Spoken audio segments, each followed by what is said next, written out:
In today's video, I'm going to teach you email configuration in Zoho CRM. By the end, you'll have your inbox connected so you can send, receive, and track emails right inside your CRM, keeping conversations tied to leads and deals without any manual copy-paste. Start by signing in to Zoho CRM and landing on the home page. From there, look to the top right corner for the Setup Gear icon.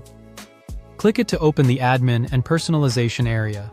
In the Setup menu, find the Channels section and choose Email. This is where Zoho groups all your communication settings. On the email screen, click Email again to open the Compose and Sending configuration. You'll see an overview of how Zoho will connect to your mailbox and what features you'll unlock. Go ahead and click Get Started. Zoho will present a list of supported providers. For this walkthrough, select Gmail as the example provider.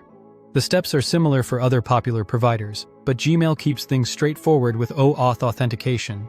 Click Configure to begin the connection. A Google window will open. If you don't see it, your browser may have blocked the pop-up, so allow pop-ups for Zoho and try again. Choose the Google account you want to connect to Zoho CRM. Make sure it's the correct work account that holds the emails you want associated with your records. You'll then be asked to grant permission, so Zoho can access and send mail on your behalf. This is required for syncing threads and sending emails directly from CRM.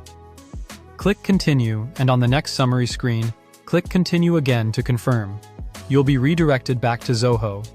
Here, you may be prompted to import email filters. This can mirror your Gmail labels and rules, but for now, select Skip. You can always return later to bring filters in once you've confirmed the connection is working the way you want. That's the core setup. At this point, your Gmail is linked to Zoho CRM. You can compose emails from a lead or contact record, and replies will be captured automatically. If you run into issues, double-check that you're signed into the correct Google account, ensure pop-ups are allowed, and if your company manages apps centrally, confirm the connection is approved by your admin. Using a private or incognito window can also help avoid signing into the wrong account. Thanks for following along.